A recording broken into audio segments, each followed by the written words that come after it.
Ready? 1, 2, 3.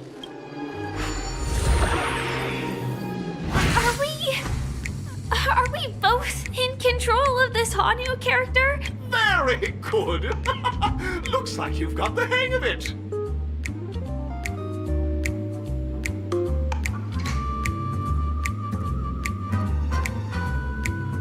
In this Hanu's Adventure episode, Boss Stone has gathered his battleships for an assault on Dreamville. Old Buzzfly, Cousin Wolf, and Bombhead are all raring to go. The brave Hanu must thwart their advance and protect his home. Alas, Hanu presently is ill-equipped to fend off the malevolent mischief makers, which is why he is preparing to seek out the Puzzle Gentleman's aid. Go forth and speak to him.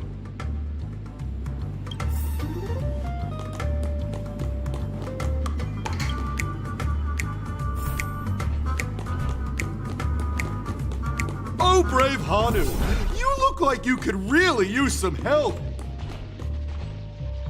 Long time no see, Hanu. You look pretty stressed out. How about an intense and thrilling game of Dream Jigsaw to blow off some steam?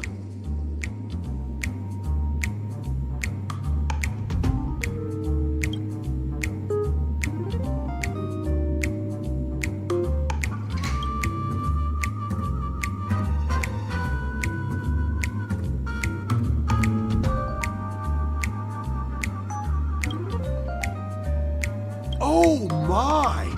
Are you telling me that Boss Stone has rallied the villains to seize Dreamville? What a dreadful twist of fate!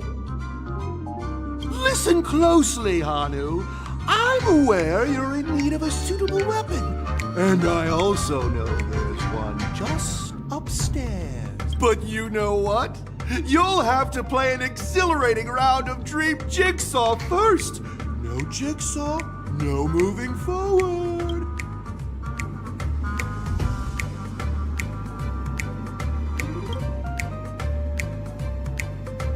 Now scurry along, Hanu, but tread carefully. Two ne'er-do-wells are also eyeing those jigsaw pieces. Either outsmart them with the quick knockout, or ensure they don't catch you in the act. I can't wait to see you finish the dream jigsaw. Best of luck, Hanu. Let's stay alert and make sure those monsters don't spot us. It appears we can't climb this. Look up there! If we can push that thing down, do you think that would do the trick?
Jigsaw pieces.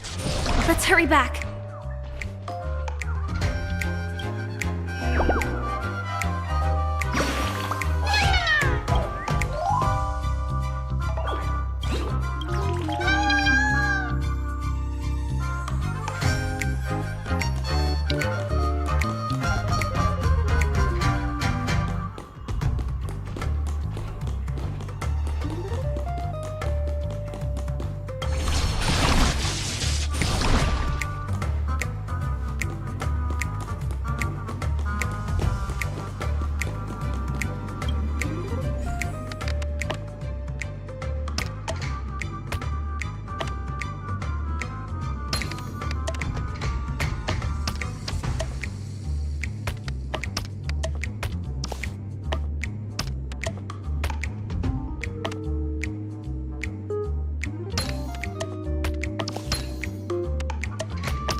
sensation of perfect... Hurry now, Hanu. Touch that TV set and transform back into your old self. Then head upstairs. Your weapon awaits you there. Are such haphazard instructions really okay?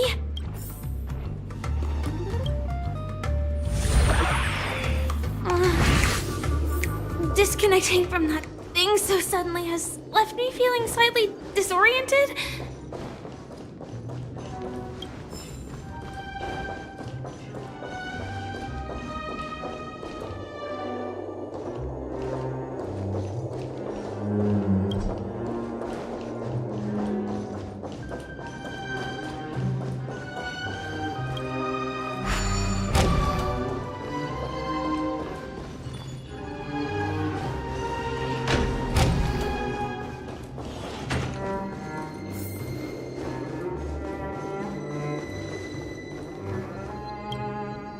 Is that Hanu?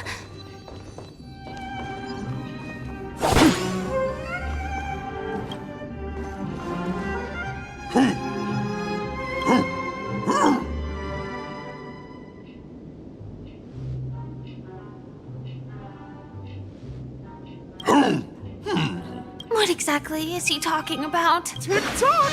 It's time for me to make an appearance! Clocky? I can also see him. Is this character part of the show? In Dreamville, Clocky is everywhere and can do anything! Like right now! I can be your translator! Hanu says, battle! We must do battle! The enemy is at our doorstep, and we have no path of retreat for the future of Dreamville! Touch that suspicious-looking TV right now! So they just jumped inside that TV. Sheesh. Logic in this plot and dialogue is really being pushed to its limits. Well, here we go again. Ready?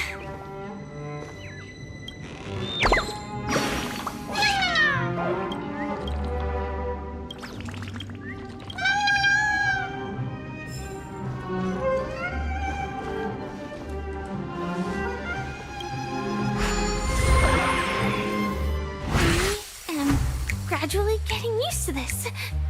Huh. Who knows?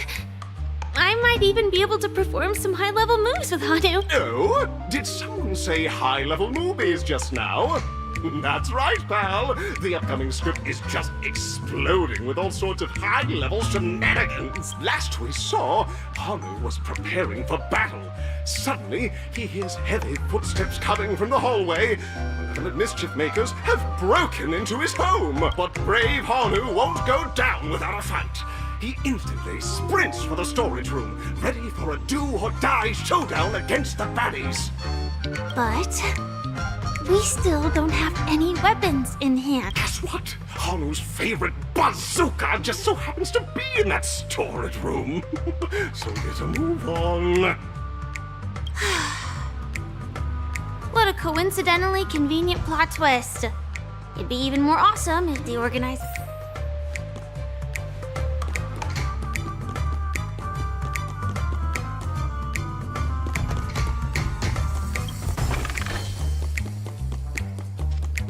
The storage room.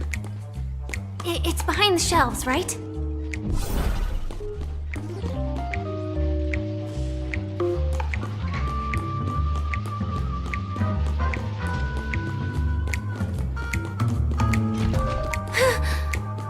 He wasn't lying. There's actually a bazooka here. Now we should have a way of dealing with those baddies.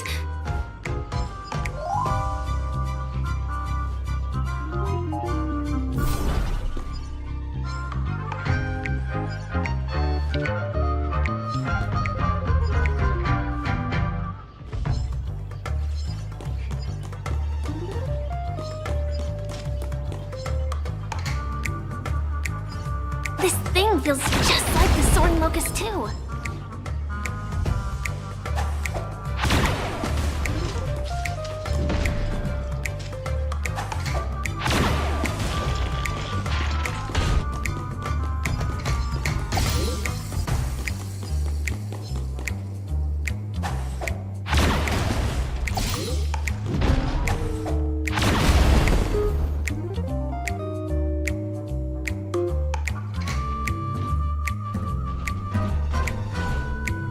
Careful.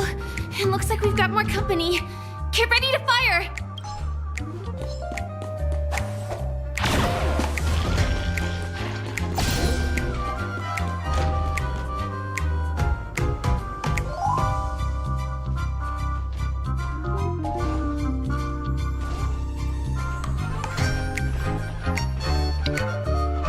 Here we go again.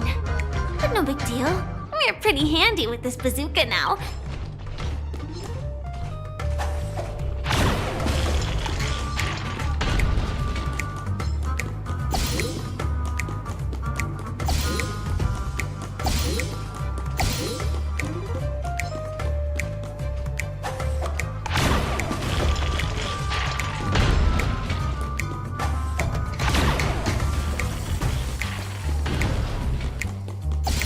That should be all of them, right?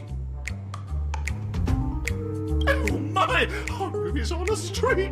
Everyone! The stage is complete! Quickly! Head through the TV to the next stage!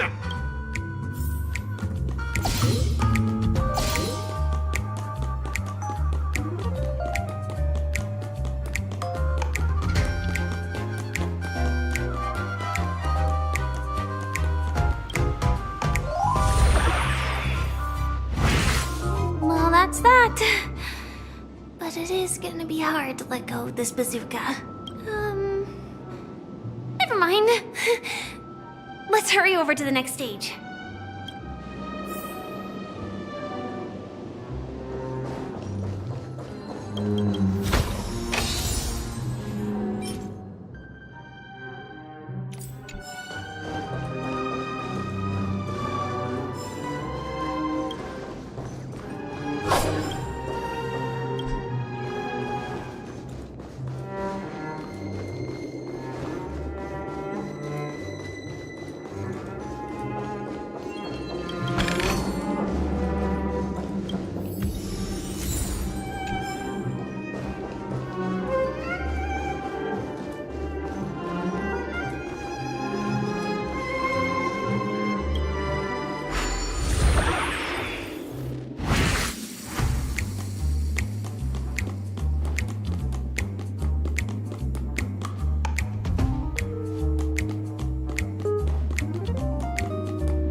Congratulations to both of you! Oh, you've overcome all obstacles and proven yourselves!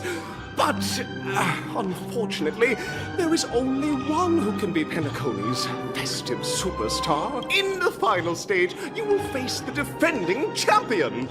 If you fail, you will lose the opportunity to become the festive superstar. Welcome to the 33rd Scorched Sand Festival's third stage in the 20th season, sponsored by Soul Glad Enterprises, Superstar Showdown.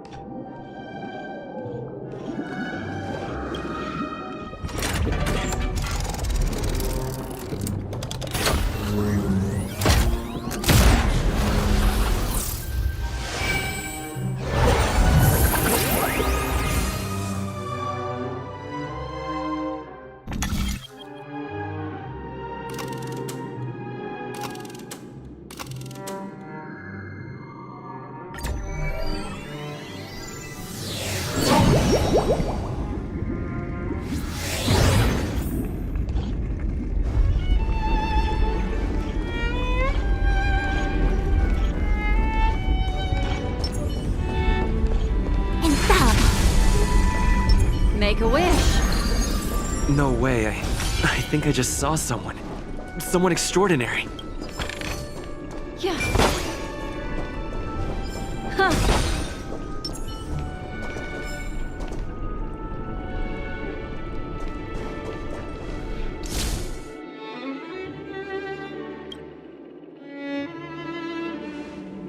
Are you a Knight of Beauty?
Bear witness to. Do we still have the upper hand?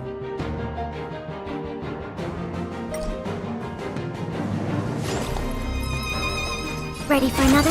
I see through you. Together as one. Enemy data's net markers activate. Time for a good old counterattack. I weep for the departed. It too shall fall. All things human creations.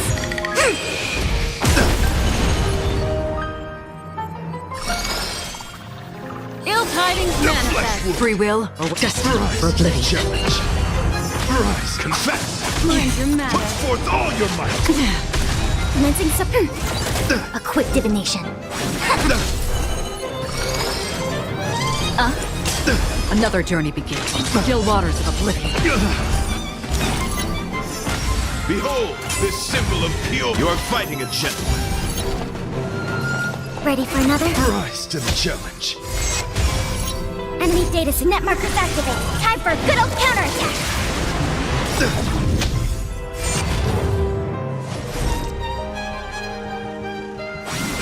Destiny is ill fate descends. Pledge thine loyalty. Yin and yang. I weep for the departed. It too shall fall. Put forth all your might. Again. Memories beneath the waters lies an endless abyss. Destiny for oblivion. Enemy targets detected. Rise to the challenge. Put forth all your might. Together as one. Human creations. What do you want to know? Free will, or was it still waters of oblivion?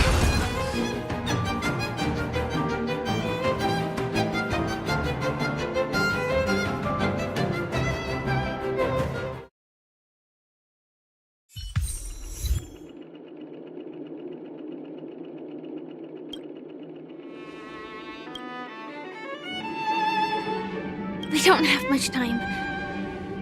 May fate allow us to meet again, Knight of Beauty. In that case, let's make our way to the end. Penacony's really thronging with talent. I hope we make it in time.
congratulations to the both of you on becoming the festive superstars of this year's Charmony Festival. Before entering the Grand Theater, I, on behalf of the organizers, extend my sincere congratulations to you, wishing you joy under their radiance.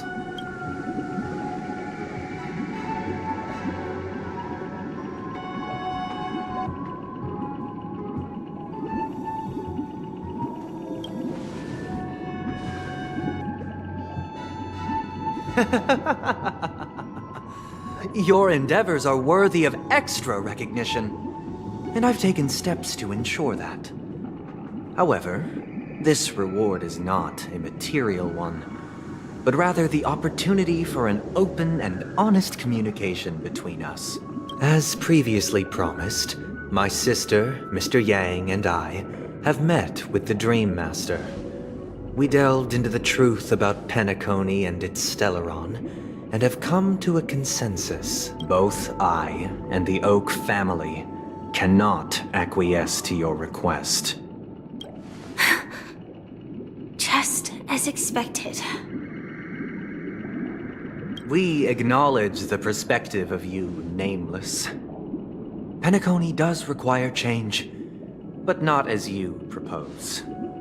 The planet of festivities cannot and will not revert to a place characterized by chaos, disorder, or anarchy. Through your journey of overcoming obstacles, you must have glimpsed the essence of that era. The vulnerable ruthlessly eliminated, equality non-existent, common folk living precarious lives, eking out a dreary existence. Ultimately, only heroes like yourselves manage to achieve success. But I would dare ask, if you did not possess the special status of having a Stellaron, and you were but an anonymous and frail member among the masses, which Penacony would you prefer? A dystopia for the survival of the fittest, or a sweet dream paradise for all?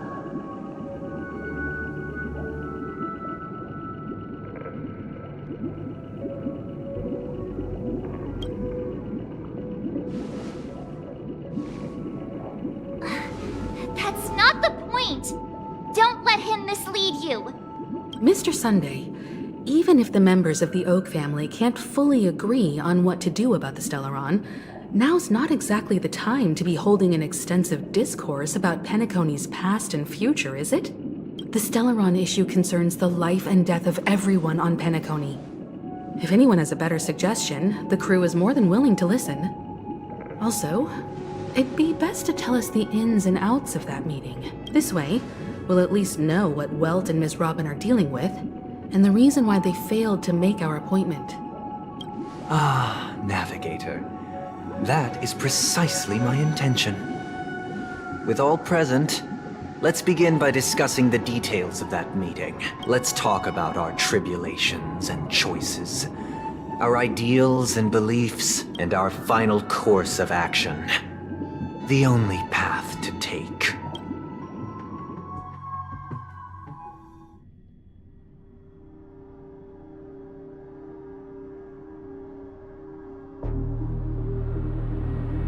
You mean to say that for the longest time, there have been scoundrels who would use the Charmony Festival that I have bequeathed to the masses as a tool to realize their ambition?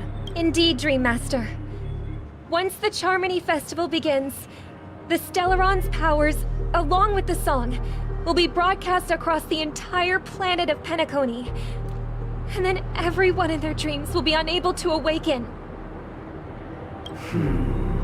This is indeed surprising to me. The dreamscape is maintained by the collective effort of the 5 families.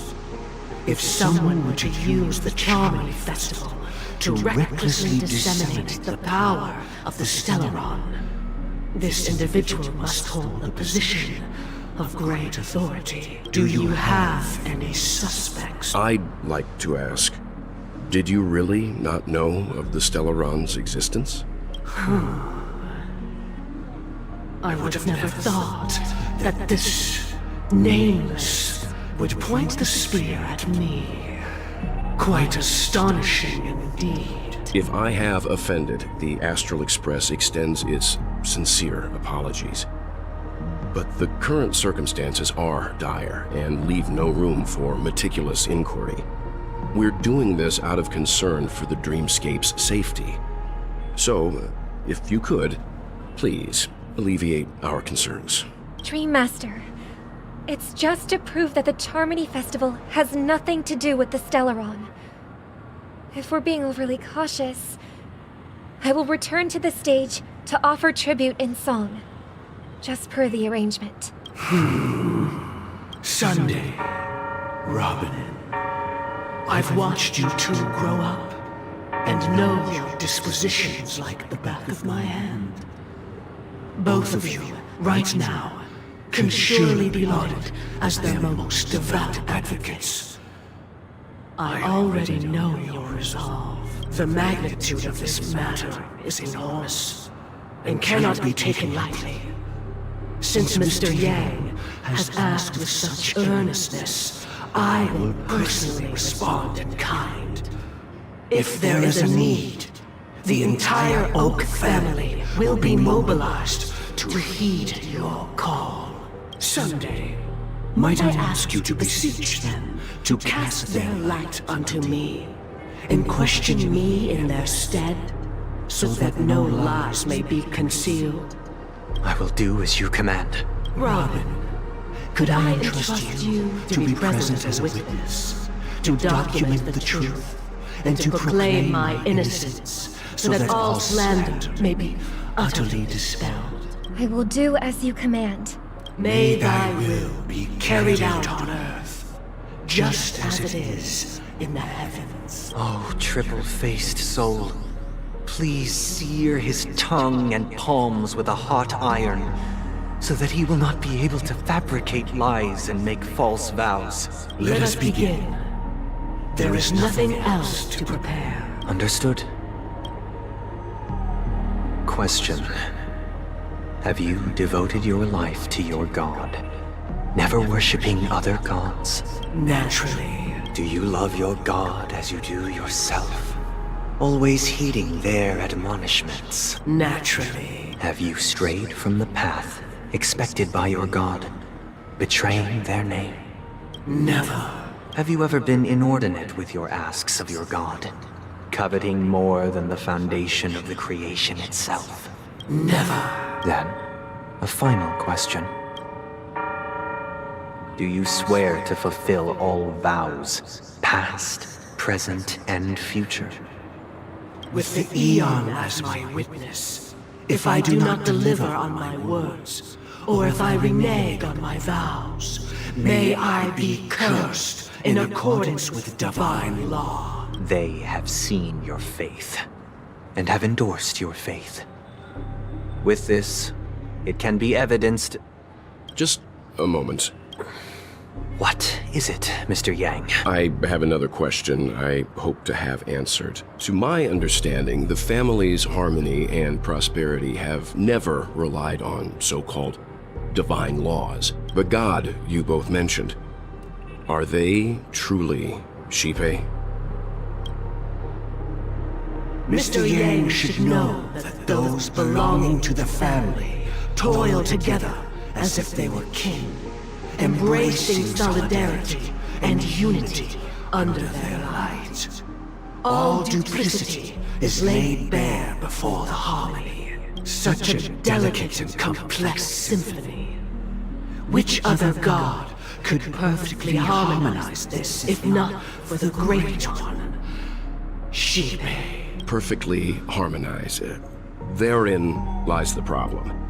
It isn't an outsider lurking in the shadows who changed the harmony, but a dissonance that has surreptitiously emerged from within this very symphony itself. In the distant past, there existed an Eon. With one flick of the wrist, they crafted the laws of the cosmos.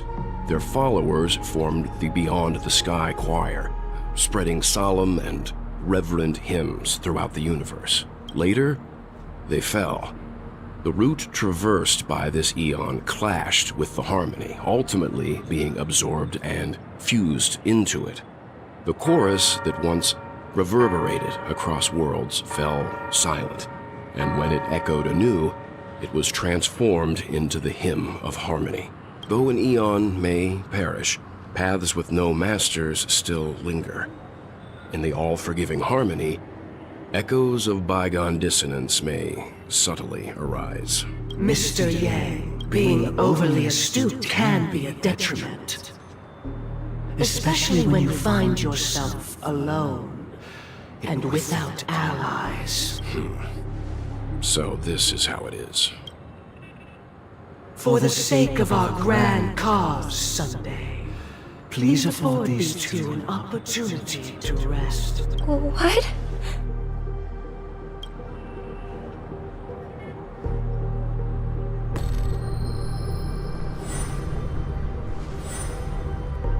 Sorry, Robin. It's just you. I did not wish for you to know this. It's a pity that things have turned out this way. So, this is the true reason I can't sing? The shadow that envelops Penacony is actually... We were never children of the harmony. Our ideal paradise could not have been crafted by Xipe. True bliss can only be guaranteed by the one who transcends the many. Within the foundation of law, humanity establishes civilization, and through harmony, we obtain order. Unbelievable. To think that there would be remnants of the Order on Penacony. What have you done with Mr. Yang and Miss Robin? Don't worry. I just gave them some time alone to ponder their fates. You should know that these actions make you an enemy of the Astral Express. Should we need to stand against the Nameless, it would only be myself and the Oak family involved. But we haven't reached that point yet. Your efforts for the justice of Penacony are evident to everyone, and have been widely observed.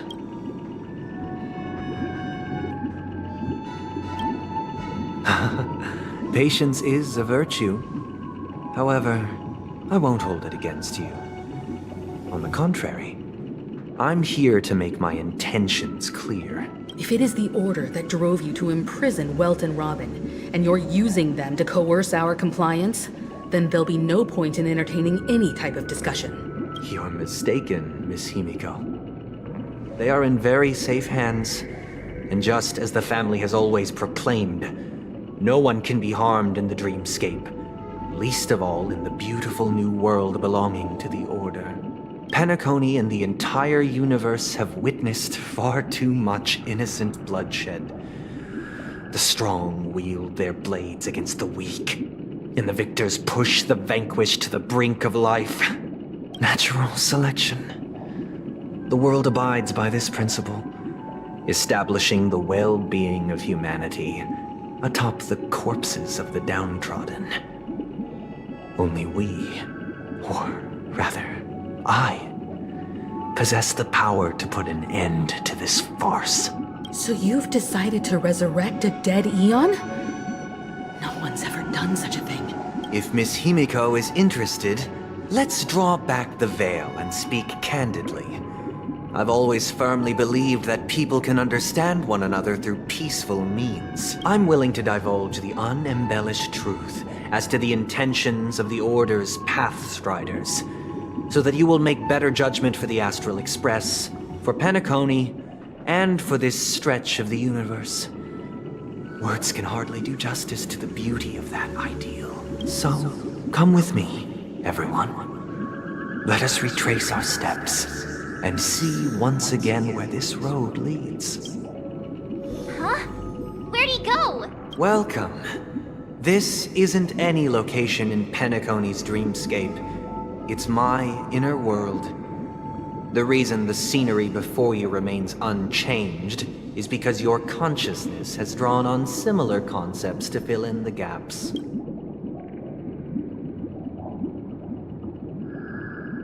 Did you do the same to Welt?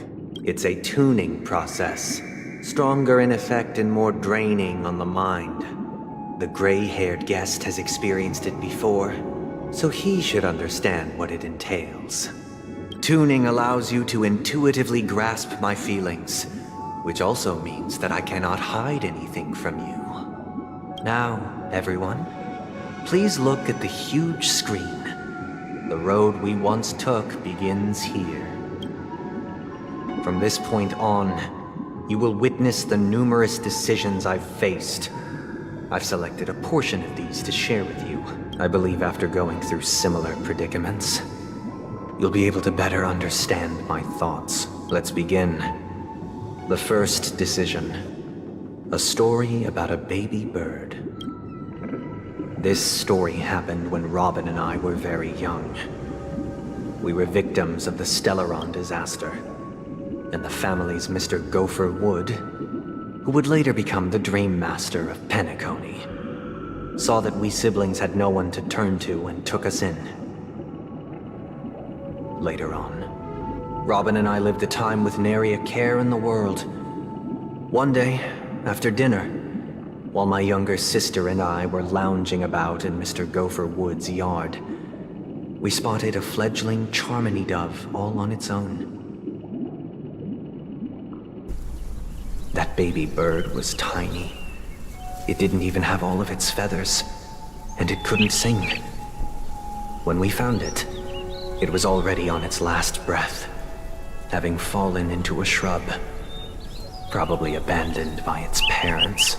We decided to build a nest for it right there and then.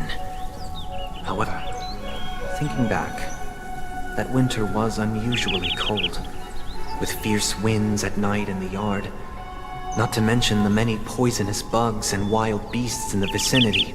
It was clear that if we left the fledgling in the yard, it stood no chance of surviving until spring. So, I suggested we take it inside, place it on the shelf by the window, and asked the adults to fashion a cage for it. We decided that when it regained its strength enough to spread its wings, we would release it back into the wild. The tragic part, something that we'd never considered, was that this bird's fate had already been determined long before this moment. Its destiny was determined by our momentary whim. Now, I pass the power of choice to you all. Faced with this situation, what choice would you make? Stick to the original plan, and build a nest with soft net where the Charmony dove fell, or build a cage for it, and feed it, giving it the utmost care from within the warmth of a home. I eagerly await your answer.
His intentions right now. Even if I was gonna release it back into the sky, it'd have to be strong enough to fly. It looks like he really has no back to the question. I would personally choose to build the little Charmony dove a cage. No special reason. I do think that a fledgling should have the right to fly into the sky. But if it can't even live to that point, then there's nothing to talk about to begin with.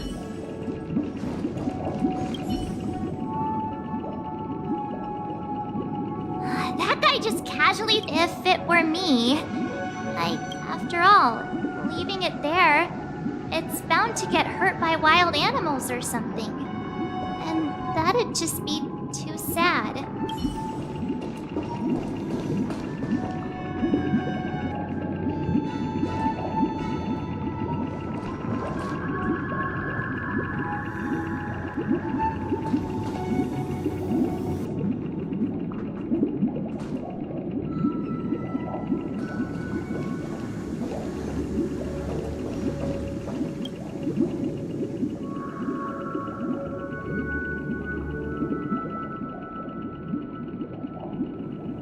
I'm happy to see that you made a choice similar to ours.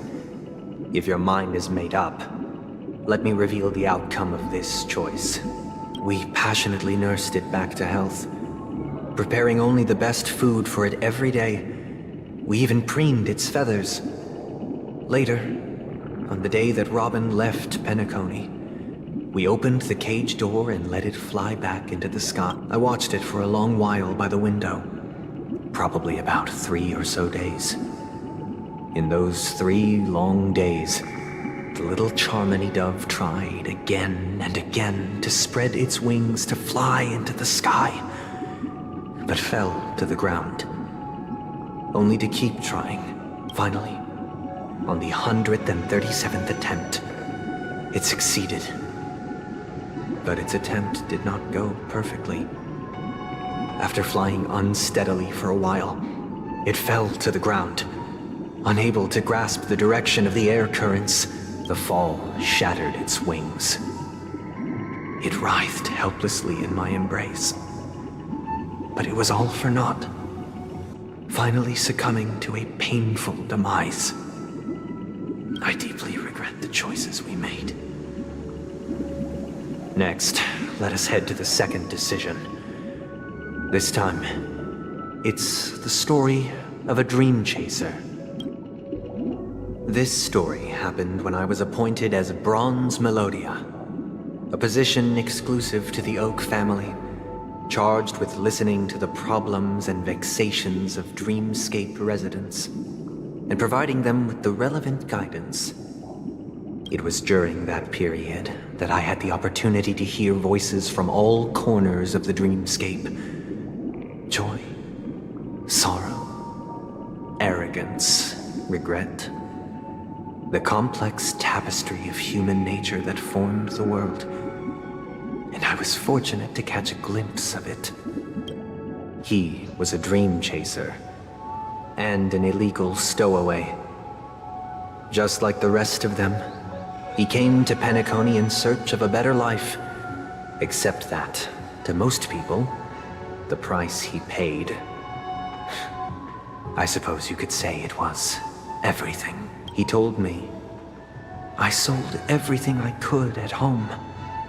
The house, the land, even his 2 children. He said he could not afford to raise them, and that at least they could eat if they lived as slaves. He had a plan in place.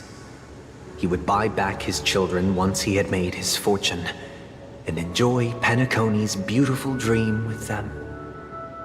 Alas, his plan to smuggle himself was somewhat clumsy, and he was sniffed out by those pig-headed hounds. After hearing the Dream Chaser's story, I immediately appealed to the Bloodhound family to cease their pursuit. That way, at least he could live peacefully. But I'll tell you the outcome soon. For now, I'd like you all to make a choice. Will you do as I did, and try to convince the Bloodhound family to stop their pursuit, so that the Dream Chaser may live peacefully and realize his wishes?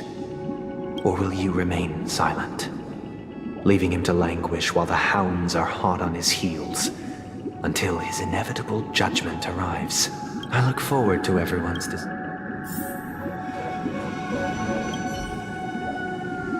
A dream chaser story.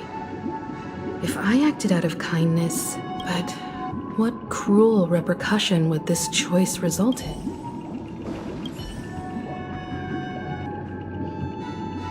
This question, I'd probably choose to ask the Bloodhounds to...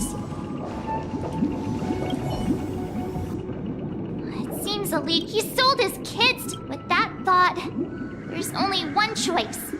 Let the Bloodhound send him back home. This person deserves to be punished.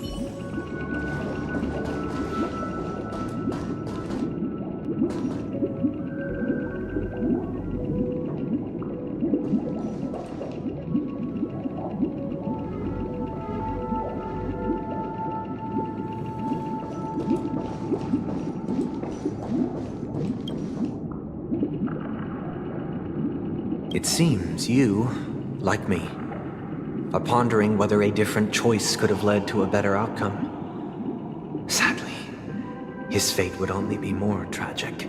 Say he never gets caught. He would only die from delirium. The methods with which illegal stowaways enter dreams are unorthodox, not flawless like the hotels. Living in the dreamscape would be a mere pipe dream. Should he be apprehended? Could the hounds afford to turn a blind eye? The answer is a definitive no. They couldn't bear the resulting consequences, and thus wouldn't dare extend a helping hand. As to your choice, I once again offer my heartfelt apologies. Next comes the third and final decision, and the story this time is my own. This story happened the day I was appointed the Oak family head. At that time, Mr. Gopherwood was the current Dream Master, and as per his wish, we had a private conversation. What surprised me was that the Dream Master had only come to deliver a letter to me. He let me read its contents, and it was a letter from my sister. The letter contained the usual pleasantries, anecdotes from her travels, nothing out of the ordinary. Just as I started wondering how this letter related to our discussion, the Dream Master began to speak. Do you know who wrote this letter? My sister, of course. But why would you personally visit me to hand me a letter from my sister containing mere trivialities? To help you grasp the full scope of this issue. Do you know where Robin is at this moment? From what the letter indicates, she must be in Caspelina 8, correct? She's touring there right now. Correct. Has she mentioned anything about a stray bullet? A stray bullet? What? A war has broken out on that planet. It is because of this very reason that Robin chose this destination. To spread the word of the Harmony. And to save the lives of that planet. She personally made for the front lines. She hoped to ease the people's suffering with song, and was willing to brave mortal danger to deliver the IPC's medical supplies. Unfortunately, stray bullets show no such compassion. Is she all right? If the operation was successful, she should probably be recovering in the field hospital. By the eon above, the bullet struck her neck directly, yet possibly as a reward for her consistent deeds of harmony, it didn't hit any vital arteries. Once you've attended to your outstanding tasks, it'd be advisable to write her back as soon as possible. Those damned savages! I'll pack my bags right away. My gratitude for bringing this to my attention, Mr. Gopherwood. Now you understand why she always wears such elaborate neck ornaments. How could this happen? Miss Robin. It's all in the past, so please don't worry. I share this in the meager hope that you will understand the Harmony's limitations and predicament. As grandiose as the strong defending the weak sounds, many times, it is nothing more than wishful thinking. Likewise, I've prepared one last question, one last choice. But rest assured, this choice will not have any grave consequences, because this is merely a figment of imagination, a nightmare that has haunted me through countless nights. If you ever had the opportunity to make a choice like I did, would you still support Robin's journey on the path of harmony?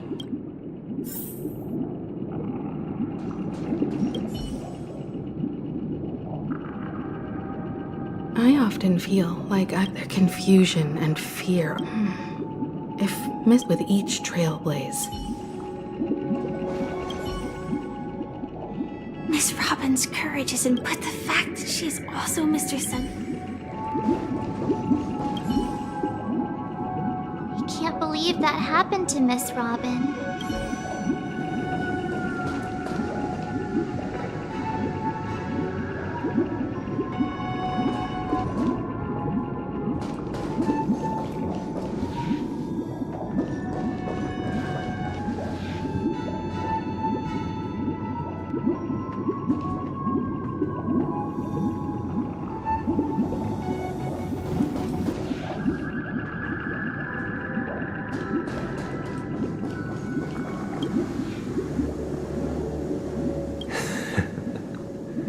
I see. I am now aware of everyone's stances. Raising these questions merely serves to illustrate one point. The plight of Penacony cannot be salvaged by the harmony. The true foundation for a sweet dream paradise can only be established through the order where the strong govern the weak. I know the suffering of being tormented, the turmoil of losing your way, how sorrow and even despair set in when matters don't work out.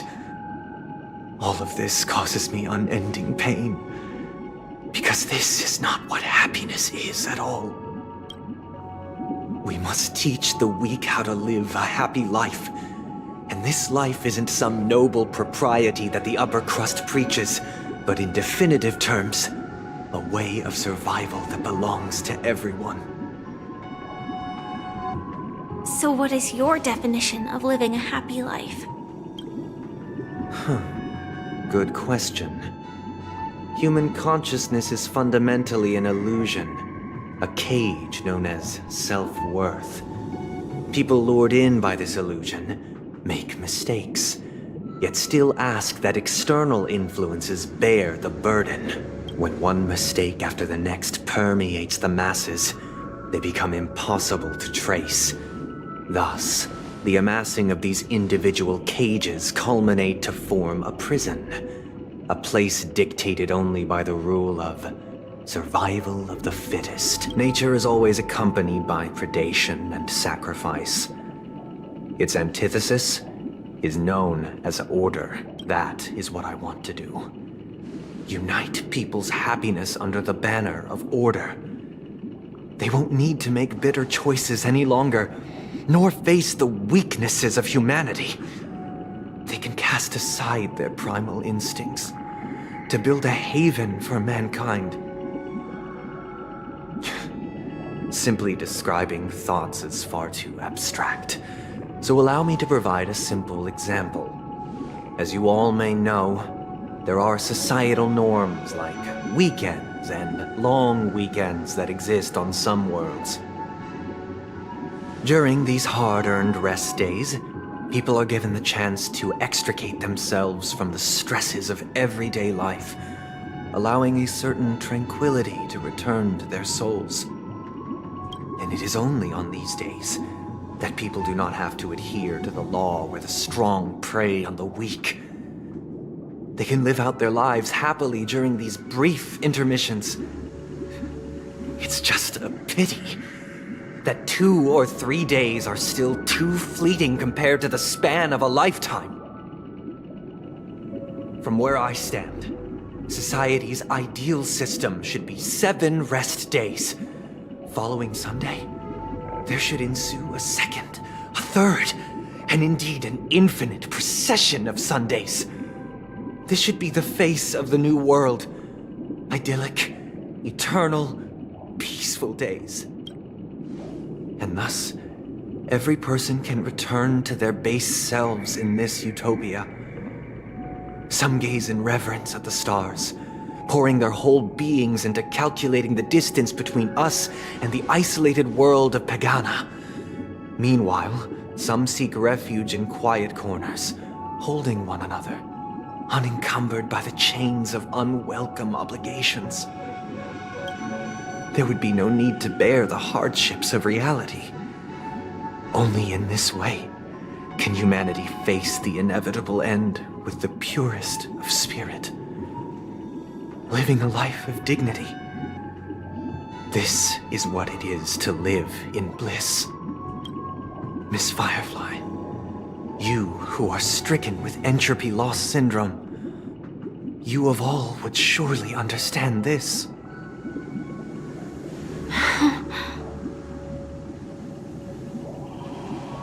It sounds like a flawless theory.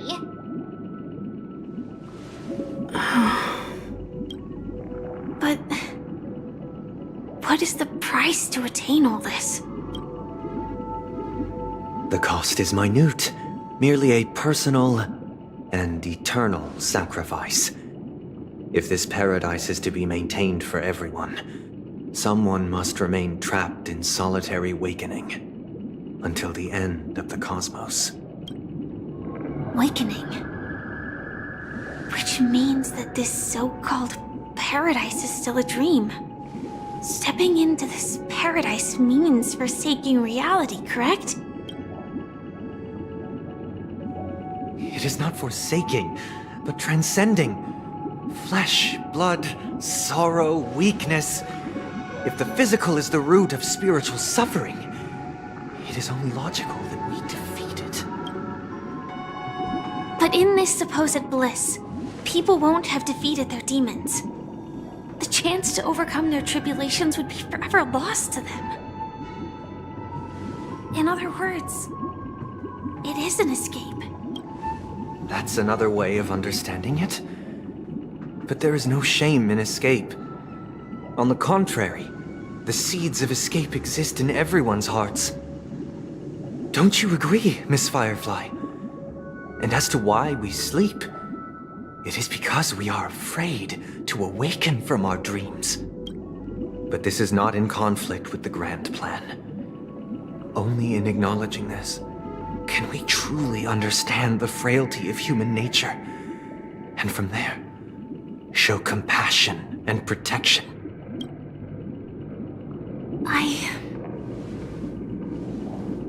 I admit that you are a born leader. Your perspective on humanity brims with pessimism. Yet you express compassion for all, even when your heart pities them.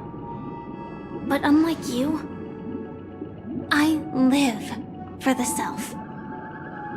From my perspective, individuals making choices for themselves is their birthright.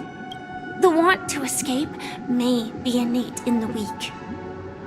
But whether they are weak or not, it is not up to another to decide. Perhaps in your mind, you also view me as weak? Because I don't think so. Since Miss Firefly has said her piece, the Astral Express will also naturally give you our answer. We'll leave it to you. Just as Mr. McHale instructed before. Tell him our choice.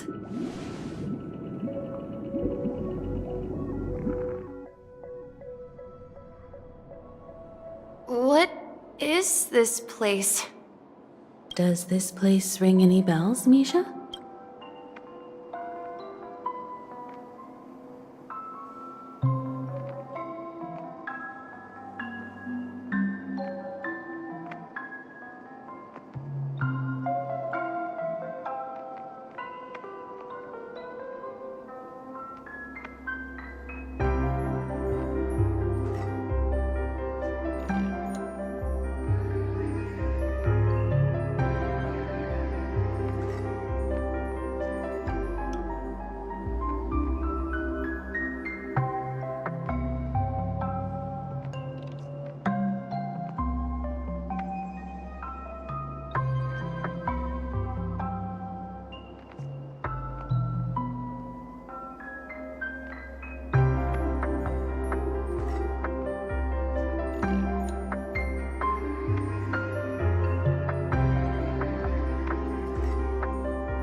I don't know. But I feel a sense of deja vu. What is this place? It's the realm within a dream bubble. This was left to the Astral Express by a nameless, but weirdly, when we entered it, it was completely empty.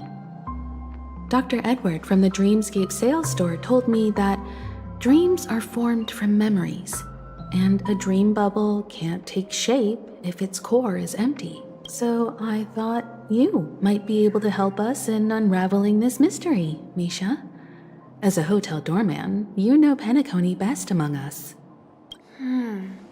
I don't know much about dream bubbles, but if you want to figure out what this mansion is, I'll do my best.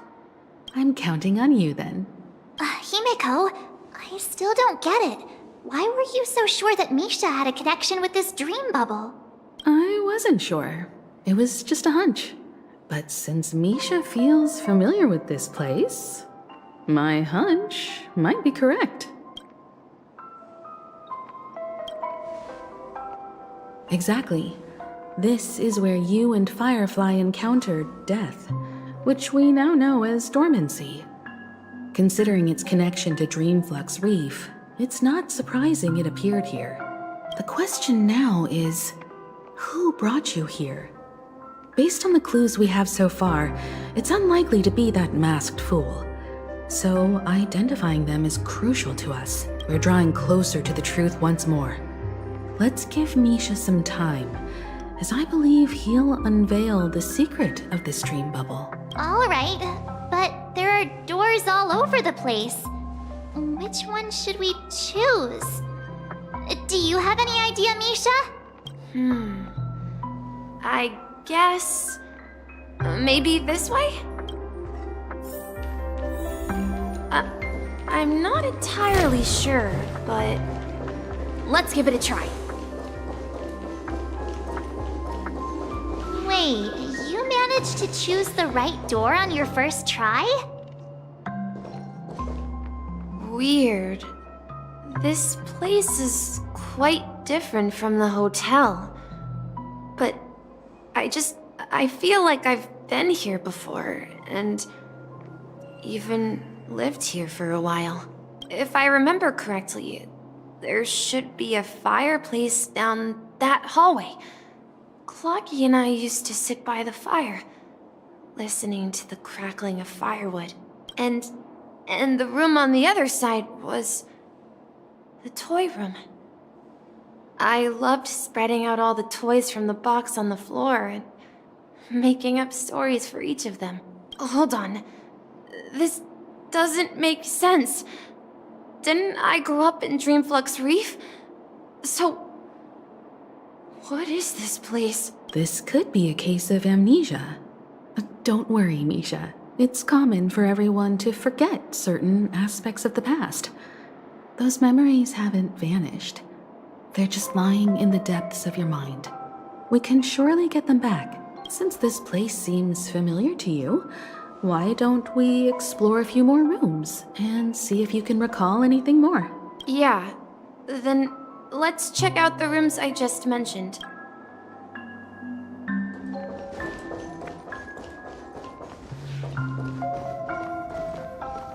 Mikhail, that's the name. Now we all know him as the Watchmaker. So, who is he talking to? Do you know anything about it, Misha? I'm sorry, I don't know much about the Watchmaker. But Mikhail... Anything special about that name? Mikhail is Grandpa's name. Grandpa? Do you mean you're the Watchmaker's grandson? But we haven't heard anything about the Watchmaker having descendants. And the name Mikhail is not rare.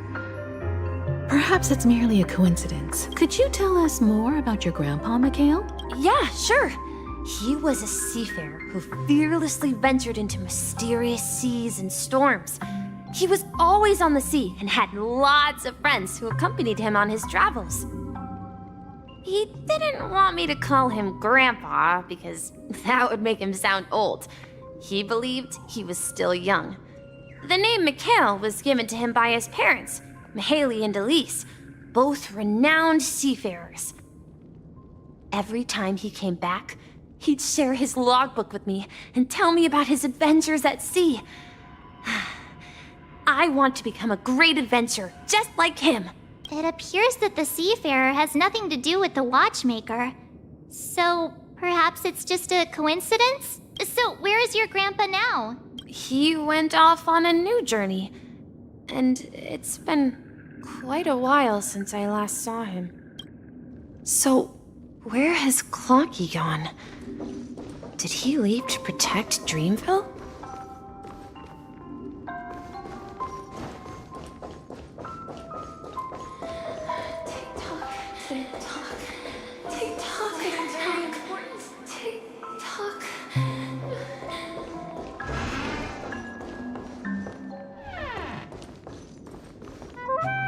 I heard some noises from the room. Origami Bird? That's a friend of mine. You and Origami Bird are friends? Yeah. It's a member of the Compass crew, just like Clocky and Miss Mirror. And there's more than just one Origami Bird. They are a big family with lots of brothers and sisters who look the same. They follow Miss Mirror's orders and handle all sorts of jobs on the ship. They're the best sailors. Sailors? Can origami birds be sailors? Could you tell us more about the compass, Misha? The Compass is a ship bound for the New World. Clocky and his partners travel through layers of fog to the depths of the sea. Whenever there is danger, Clocky will use a compass and guide the ship in the right direction. That's a great story. But in the Penacony cartoon, Clocky and his partners have always lived in Dreamville and never ventured out, right? Huh? Oh, that does seem to be the case. Weird. I clearly remember Clocky arrived in the New World in the end. Perhaps Clocky has a hidden past. I think I hear the sound of water. You once mentioned there's a magnificent fountain up ahead.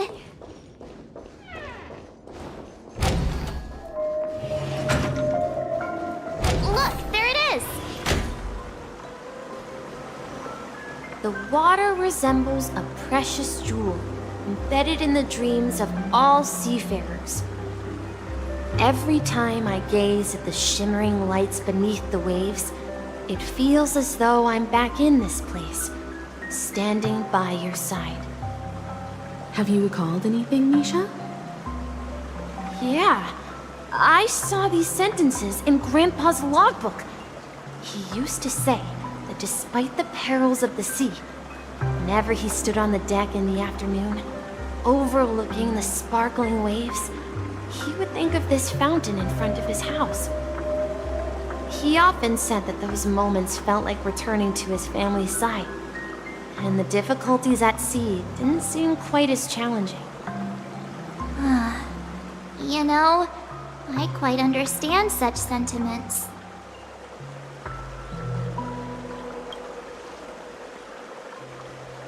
Hey, don't tease! I was just being a bit sentimental.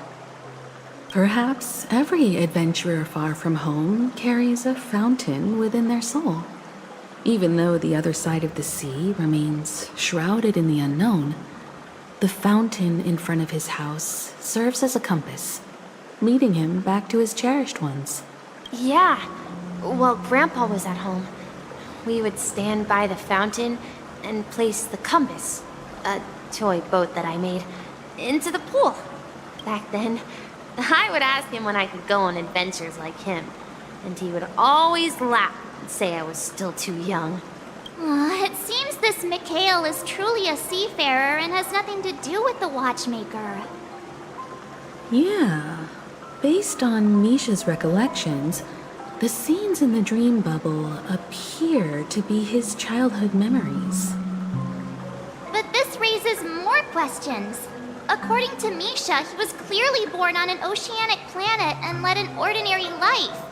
with no connection to Penacony at all. Could this be some sort of metaphor? Perhaps the sea refers to the memory zone. I'm sorry. I don't know, but my memories keep pouring out uncontrollably, like water flowing from a fountain. Perhaps I'll remember more things if we go further. I wish to share your burden.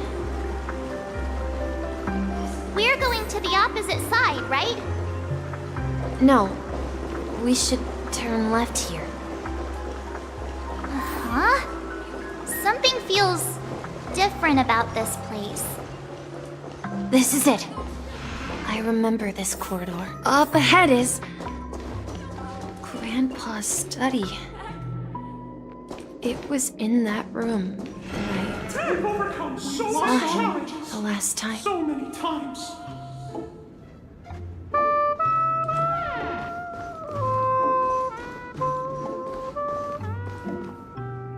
The atmosphere in this room feels totally different. Misha! You finally come! Clocky, you're here! Yeah. This is the room where we first met each other. Are those books on the bookshelf logbooks left behind by that seafarer? Yeah. Whenever he came back, he placed a logbook on the bookshelf in his room. They contain records of his expeditions to every corner of the world. He described our world as a fountain. At some point, the sea started to gradually swallow up the land where people lived. To ensure that everyone had land to settle on, he had to continue exploring the sea and search for the source of the rising seawater. On that day, he called me to his study, telling me that he was embarking on another journey. However, I could sense the gravity in his expression.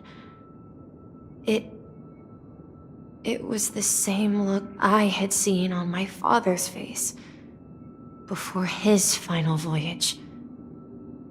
I asked him if I could go with him, but he said that my adventure lay elsewhere and told me to stay home and patiently await a certain sound at the door. What sound? He told me about a vast ocean in the sky, an ocean of stars. He spoke of a train that transports children with a desire to venture far away, traversing the sea of stars without ever stopping. He said that he knew the crew on the train, and that he had asked them to take me along. He said the journey I had always dreamed of would start there. A train? Could it be?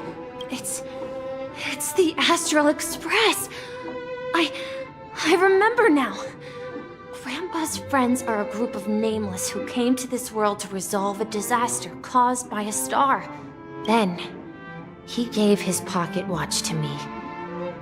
It was his cherished treasure, appearing in every one of his adventure tales. He explained that difficult times were ahead, but assured me that the watch would guide me. He said, as long as I kept moving forward, I'd eventually reach my desired destination. And then, it was as if I heard the distant sound of a train whistle, echoing throughout the room. Exactly, Misha! And then we followed that whistle, didn't we? Yeah. I think I can still find the way we took back then. This is the dream jigsaw, right? So we're supposed to find the exit. But where can we find the last piece? Do you remember? You said you obtained a mysterious shard when you stumbled into this place. Hey, the shape seems to match. So this shard is also connected to Misha? Looks like we're just one step from revealing the truth. Let's get to the other side and investigate.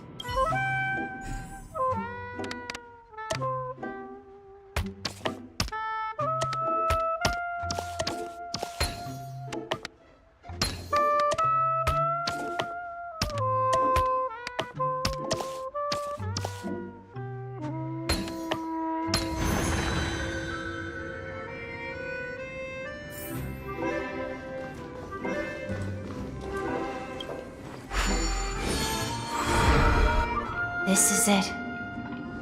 This is my room of clocks. While I spent my time waiting for Grandpa to return from his voyage, Walter gave me this workshop, and it became my secret base. Here, I learned how to repair clockwork and gears out of my fondness of precision mechanics. In my dreams, I was the captain of the compass, embarking on adventures with my companions, Clocky and Miss Mirror, in search of the new world. I was born and raised here. So, this building in the dream bubble is your childhood home? Yes, but not exactly. To be more precise, this dream bubble itself is my home. Looks like you've remembered everything now. Wait.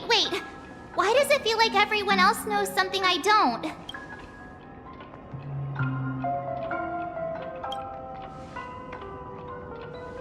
March, do you remember when he mentioned a clocky that only he could see? Yeah, the little guy here, right? But we all saw him in Dreamflux Reef, right? And Mr. Yang even greeted him. Looks like everyone on the Astral Express has a childlike spirit. The answer lies in the Astral Express. His experience shows that neither Firefly nor Acheron can see this clocky. And when we were in Dreamflux Reef, you may have noticed that for some reason, nobody outside of the crew had ever talked with Clocky.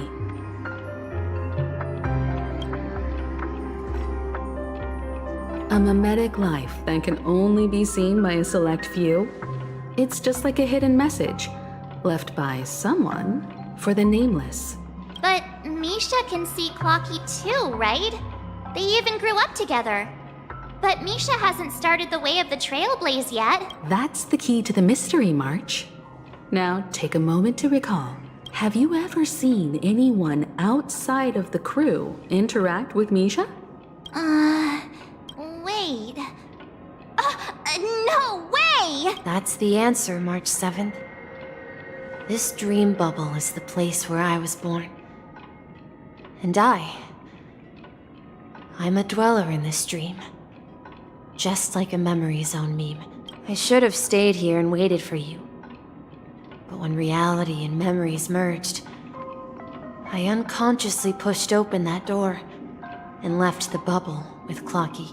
So it's not that the Watchmaker's dream bubble is empty, but rather the stuff inside ran away? And the whistle you heard was the sound of the Express arriving at Penacony? That's one way to see it, but I believe there's a longer story behind all this. It's best for Misha himself to explain all the details. How about we start with your name? Now, should we call you Misha, or... Thank you all for helping me rediscover my true self. Now, please allow me to reintroduce myself. I was born on Lushaka, in the Presmere system. Adopted by seafarers Mikhail and Char. They gave me a treasure. A name that carried their hopes. Mikhail Char Legwork. Or simply, Misha. If you prefer, you can call me by a more familiar name. The Watchmaker. So, you're the Watchmaker himself? Unfortunately, that legendary figure is no more. I'm only a reflection of his life. As for the child who has been with you, he's the innocent protagonist of Misha's childhood dream. A friend of Clocky, a young apprentice, and a future mechanic on the Express. And this also marks the beginning of his journey, devoted to the Trailblaze. At the end of the journey, I left this little flame, which I so cherished, in my deepest dreams, hoping to pass it on to the nameless of future generations. However, he somehow left the dream bubble and forgot all about his task.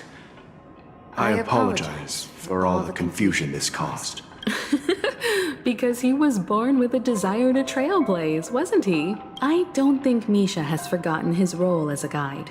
He remembered it, and that's why he mistakenly appeared as a hotel doorman in his dream from the very beginning.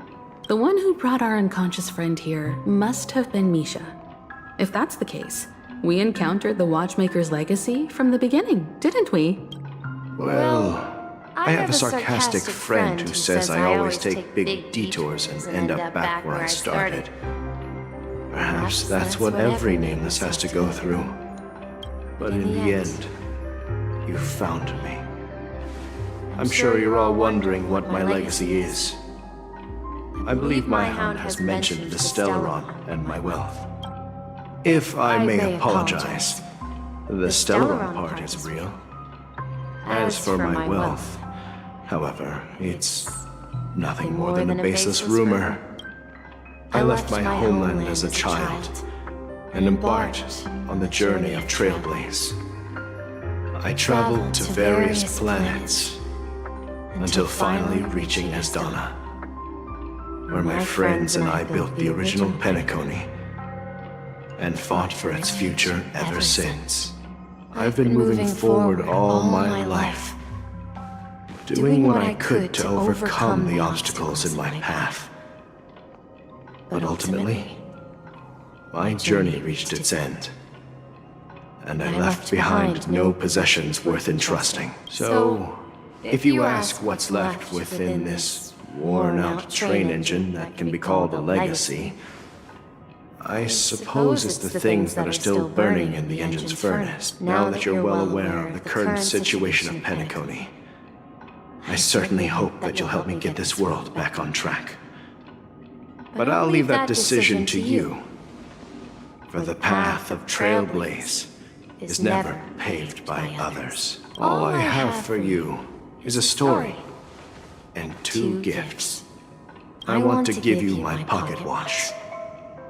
It has accompanied me throughout my long journey, guiding that naive child forward, and has been blessed with the presence of so many great people up to this day.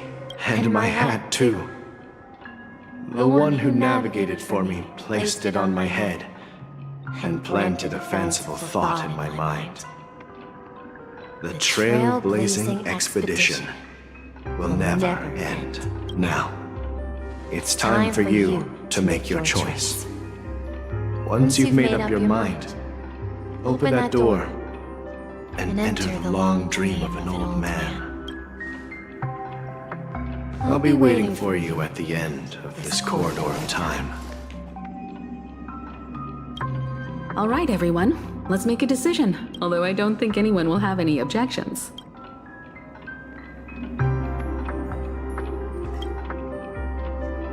Of course. We've come this far. Surely there's no other option than moving forward. In that case, it's unanimous. Then let's proceed together to the end of this dream and tell Mikhail our decision.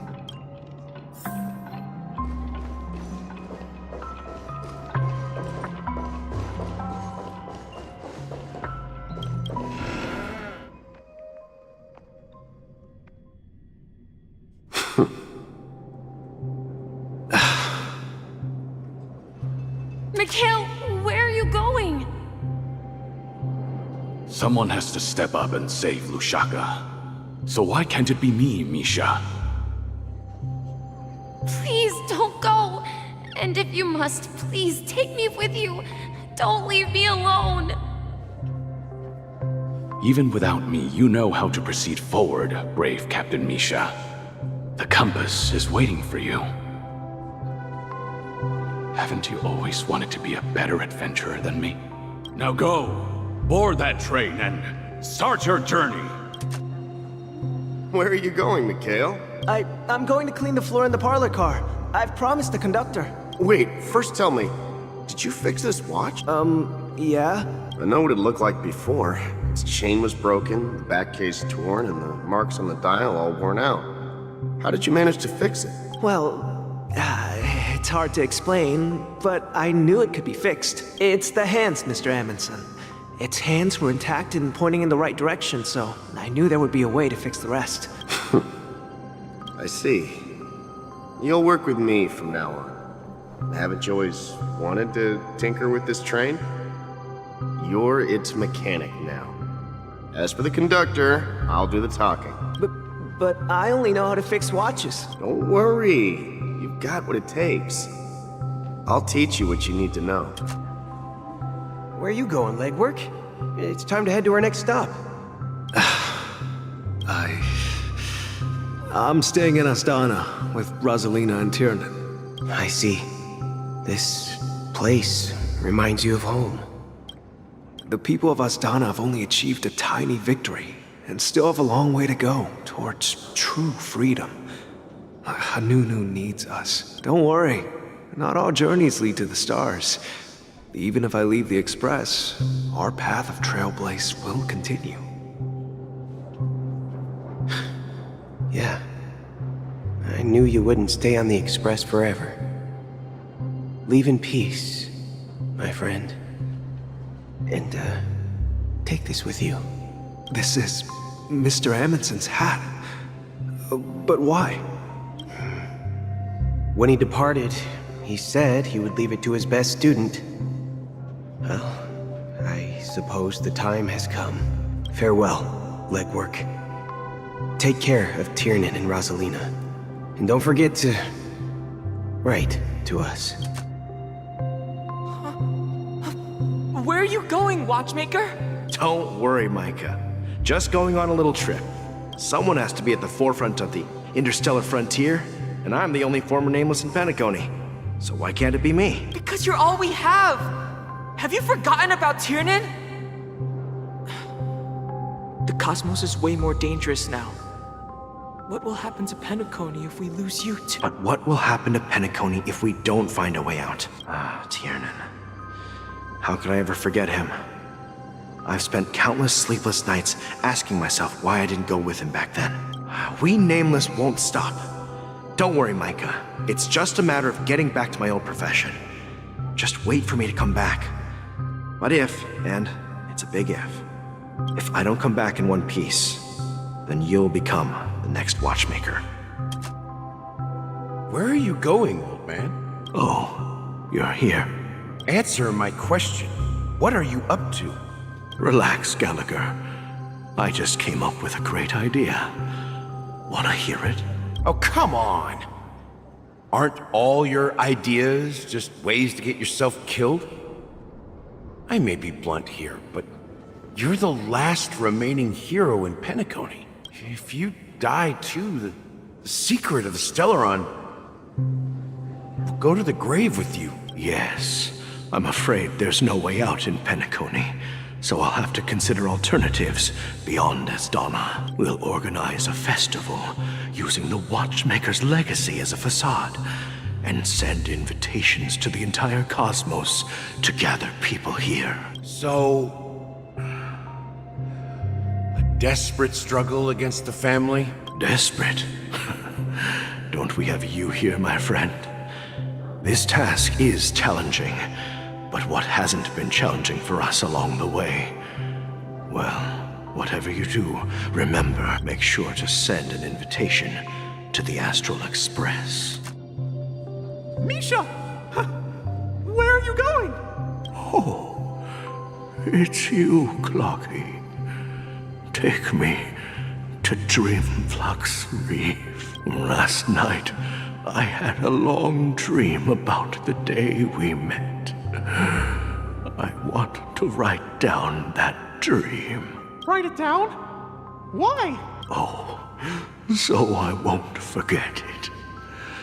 Do you remember how you got your name, Clocky? Of course!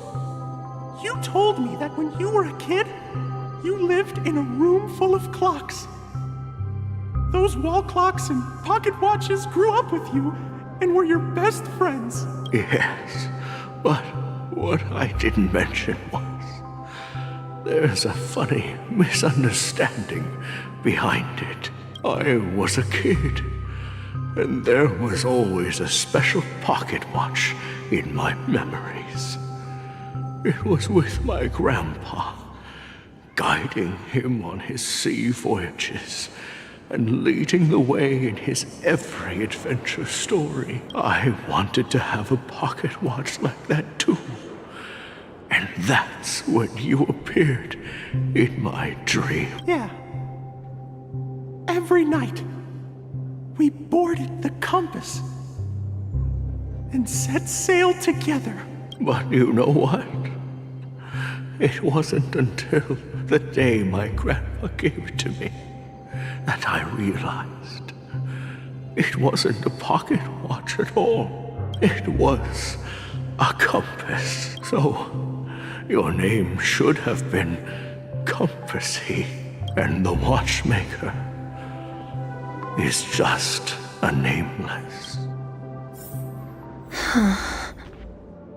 We've arrived at Dreamflux Reef.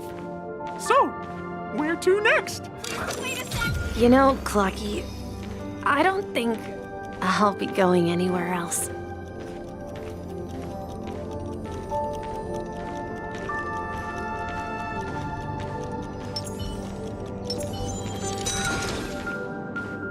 Wait a sec!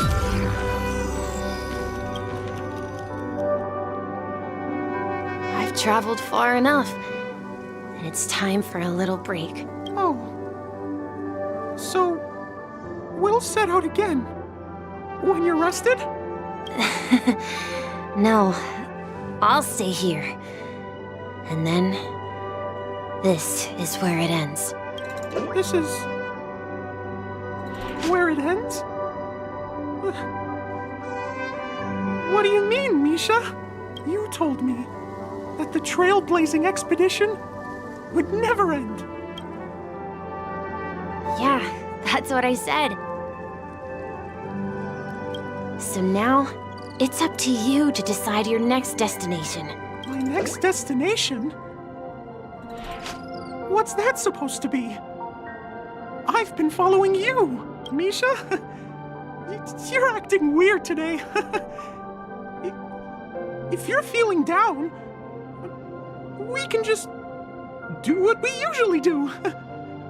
With the clockwork. No, I'm not feeling down. As for clockwork, yeah, it resolves all problems in this dream. So, do you know what clockwork actually is? I'm not quite sure. Well, everyone gets lost at times. They may hesitate and doubt which way to go. That happens in this dreamscape and beyond. But don't worry.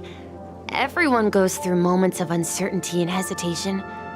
Eventually, they gather the courage to make bold decisions. Whether it's calming, joyful, angry, or sad, all they need is a little nudge to take that step toward where they truly belong. I'm leaving that little nudge with you, and I hope you'll share it with others. Such is the essence of clockwork, the will of the Trailblaze. Clocky's hands spin around non-stop, indicating confusion, frustration, and weakness. But ultimately, people still need to move forward. Just like your hands. always pointing ahead. This is where my journey ends. From now on, it is your path to walk.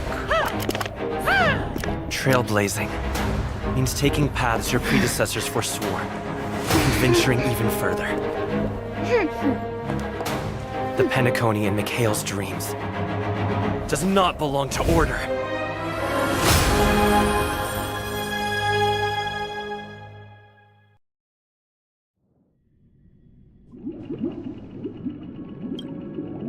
I can't believe that Eon would cast a glance at Penacony at a time like this. Is it because of the resonance from the legacy of the Trailblaze? Or perhaps the bond between you is so strong that it even impresses an Eon? Well, there might be another possibility. Perhaps they want to witness, on behalf of the fallen Eons, who will hold the future of Penacony. If that's the case, on behalf of the Dream Master of Penacony and the 107,336 members of the Oak family, I'm extending a formal invitation to all of you. I'm cordially inviting you all to the Penacony Grand Theater to participate in the upcoming Charmony Festival. And, of course, you won't be in the audience, but on center stage, since the future of the Stellaron, Penacony, and even the entire cosmos is at stake. Let's draw a conclusion there. In all fairness, if you truly believe in Akavili's path, then show me their courage and determination.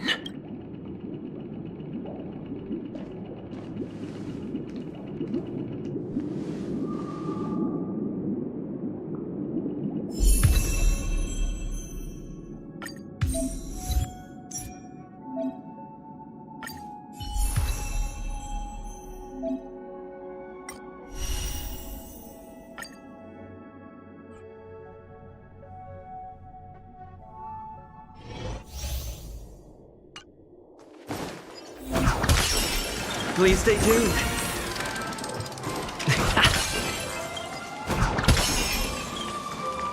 We need a strategy.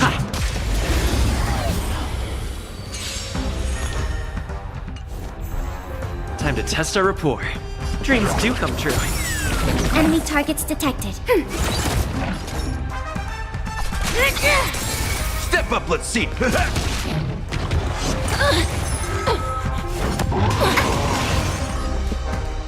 Let's improvise. Ready for another? Net markers activate. Time for a good old counterattack. That's all you got. The mood is set. Let the show begin.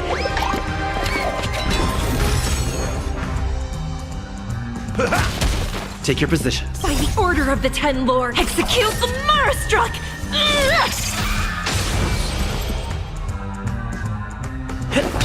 Commencing support.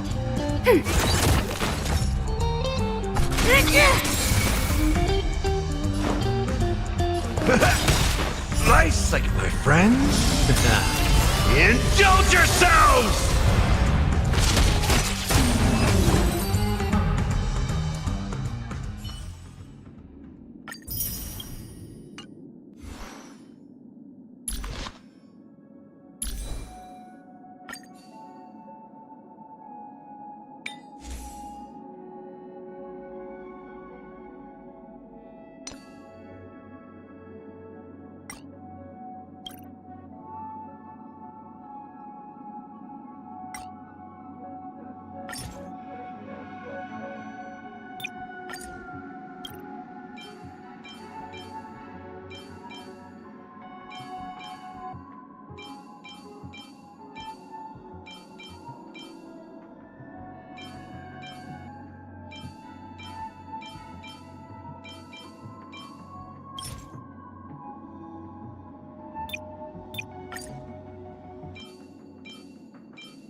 Please stay tuned.